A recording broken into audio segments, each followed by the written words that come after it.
Welcome to the deep dive. We're here to crack open complex ideas and really pull out those surprising insights.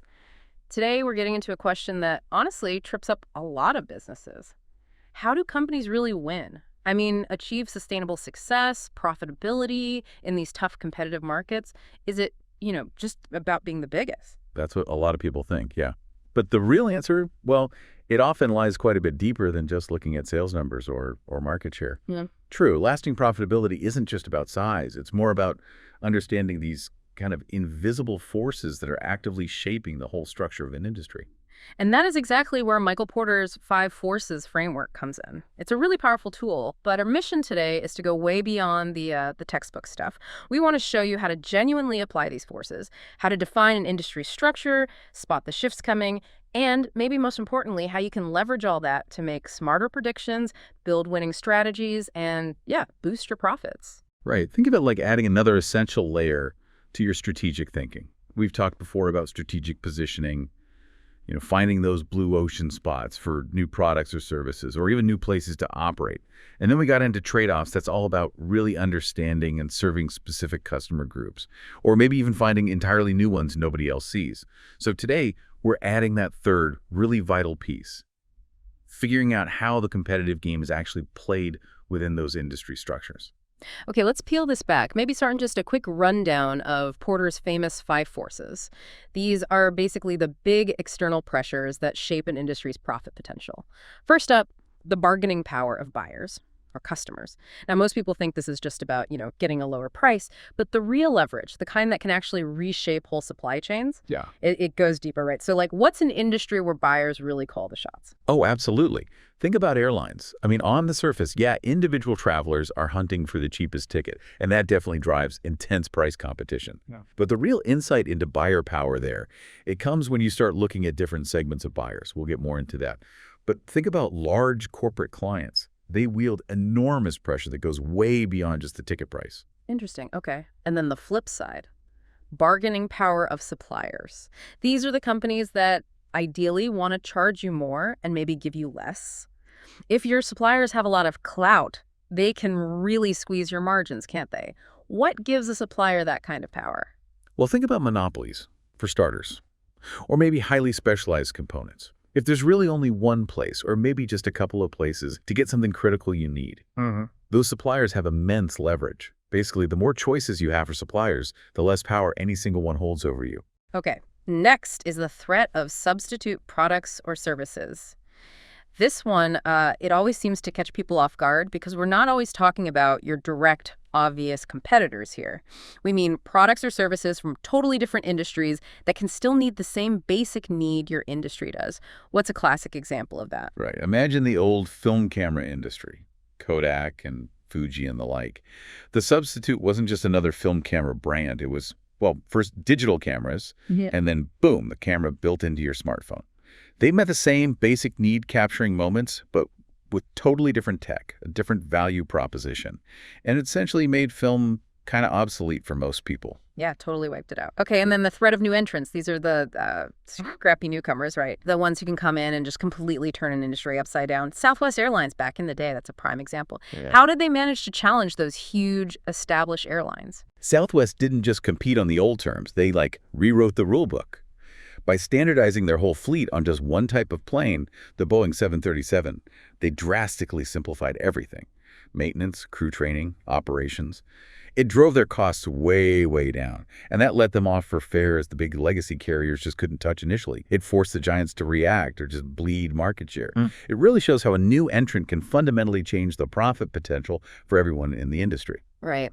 And finally, the fifth force, rivalry among existing competitors. This is the classic dog-eat-dog competition most people think of first.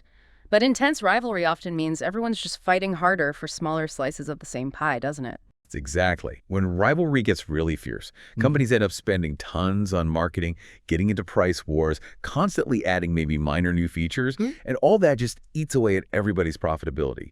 The major airlines, again, they're a perfect example. For years, they've just been locked in these brutal battles over razor-thin margins, and that's led directly to all those fees we hate: checked bags, seat selection, you name it. That's a direct result of intense rivalry hitting their bottom line. Okay, so the big idea here is that these five forces, they aren't just, concepts in a textbook. They are the real fundamental pressures shaping how an industry works and, critically, how profitable a company can be in the future. But okay, before you can even start analyzing these forces for your situation, Yeah. what's the absolute first, most critical step you have to take? The most critical first step is what I always call industry analysis, but maybe more simply, it's about drawing the right boundaries. You absolutely have to define your industry precisely. You need to make sure you're comparing, apples to apples. So for Southwest, like we said, you'd analyze the airline industry, not the huge, broad transportation industry, which would include trains, cars, buses, everything. Right, that sounds obvious, but I can totally see how if you define it way too broadly, your whole analysis could go off the rails. You'd end up with strategies that just don't make sense. It absolutely can. It's a huge pitfall. Take electric scooters, for instance. Is your industry the personal scooter industry? Or is it maybe the transportation industry on campus? Because that second one, suddenly you're including e-bikes, campus buses, maybe even ride shares like Uber or Lyft, picking students up. The scope you choose fundamentally changes your whole five forces analysis. It leads to completely different strategic insights. Honestly, a poor industry definition can lead to strategies that are just irrelevant or, even worse, actively destructive. It really is the foundation for everything else. You got to get that right first. Okay, so let's talk about a really key evolution in thinking about Porter's framework. It's moving beyond just this sort of aggregate view of buyer or supplier power across the whole industry. You really stress analyzing power at the segment level. Can you walk us through how that actually works? Yeah, absolutely. This is crucial. Let's use Microsoft Office as an example for buyer power. Okay, so if you, as just one individual, want to buy a single license of Office, your powers is basically zero. You buy it online, click, click, done. You can't negotiate the price. Your support, if you need it, is probably automated or through a forum. No salesperson is calling you. Right, you're just another click in their system. Exactly. But now, contrast that with, say, the entire University of Texas system. They represent hundreds of thousands of potential users, students, faculty, staff, across multiple campuses. Their buyer power, it's immense. They're negotiating massive discounts, sometimes over 90% off the retail price.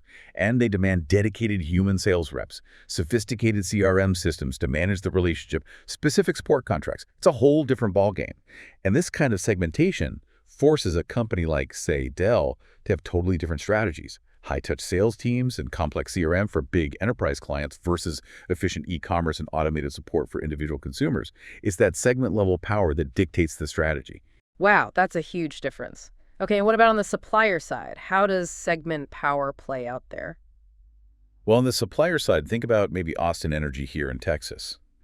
Consider their power over massive electricity consumers, like the huge Samsung semiconductor plant or the Tesla Gigafactory nearby. Austin Energy is essentially a monopoly provider for them. Samsung and Tesla don't really have an alternative for that scale of power. So Austin Energy has very high power.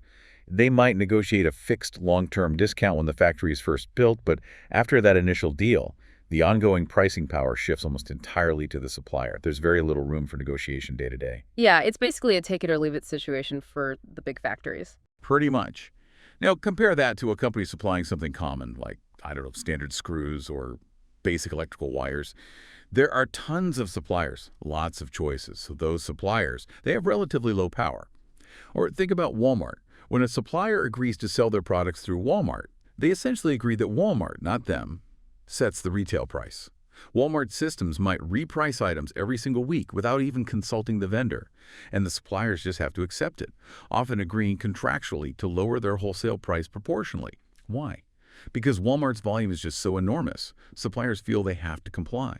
Walmart holds immense power, and to make things even more efficient for them, Walmart mandates that its suppliers use automated systems like EDI, that's electronic data interchange, and RPA modules, robotic process automation, to handle transactions. So you see, analyzing power at the segment level, not just in aggregate, really reveals these specific strategic opportunities and weaknesses. And it directly informs critical decisions, like whether you need a high-touch CRM for powerful buyers or an efficient e-commerce setup for low-power ones.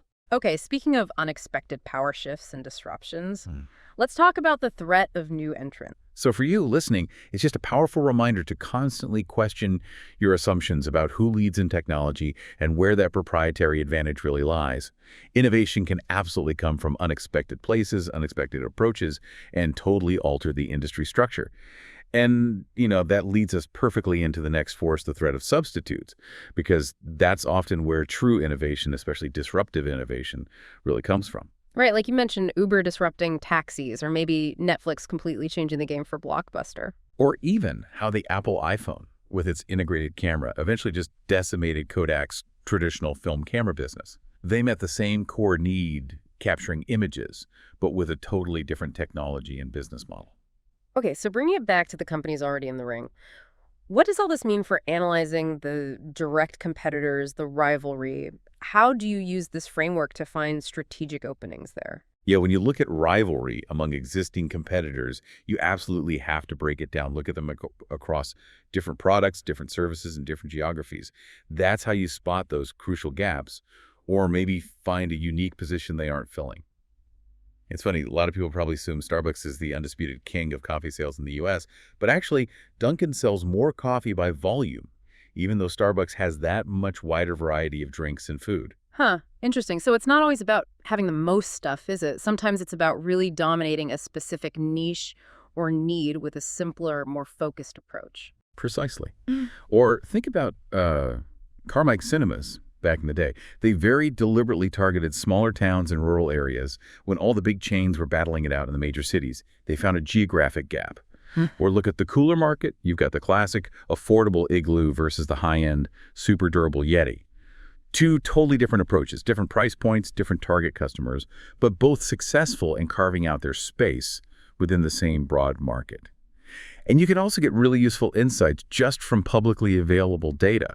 Like if you suddenly see reports that AT&T's customer satisfaction scores jumped 3% last quarter, or maybe HP's PC satisfaction went up 4%, you need to dig in. Ask why. What did they change? Those numbers often signal underlying shifts or successful initiatives that might represent actionable strategic opportunities for you to learn from or react to. You've said before, quite powerfully, I think, that this whole framework really helps companies avoid getting trapped or tricked by the latest trend or the latest technological sensation. What exactly do you mean by that? How does Porter help cut through the hype? Yeah, it's incredibly common. It still happens all the time. You hear executives stand up and declare, our big strategy for next year is cloud. Or it's AI. But wait a second. The cloud isn't a strategy. AI isn't a strategy. They're powerful technology, sure, they're tools. What the quarters framework does is force you to first identify the specific strategic opportunities or threats that emerge from properly analyzing those 5 forces within your specific industry context. Then, and only then, does technology, whether it's a particular cloud service, a hardware upgrade, or an AI algorithm, become the means to address those specific identified needs or opportunities. Okay, so the technology is just the how. It's not the what or the why of the strategy itself. These frameworks, used together, are designed to help you systematically extract the precise inputs you need to build a robust, well-informed company strategy. It moves you from just doing analysis to generating those actionable, maybe even blue ocean kind of ideas. And it's worth mentioning again, modern tools like generative AI, things like Microsoft Copilot, can actually be a significant help in this process now.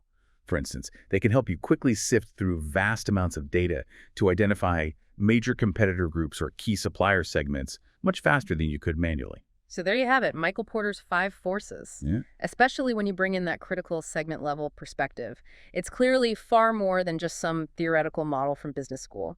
It's a really powerful lens for truly understanding the drivers of industry profitability and, more importantly, for uncovering those real actionable strategic opportunities. It really is about seeing beyond the surface level competition. Yeah, absolutely. And maybe final thought for you, the listener, to mull over. If these traditional, well-established frameworks like Porter's can be evolved, looked at fresh, to reveal such profound, sometimes hitting insights, what other established truths or common assumptions in your own industry might actually benefit from a similar fresh perspective? Where could your next deep-sea moment, that unexpected disruption or opportunity, be hiding? And how can you leverage this kind of deep strategic thinking to uncover it and maybe even redefine the playing field for yourself?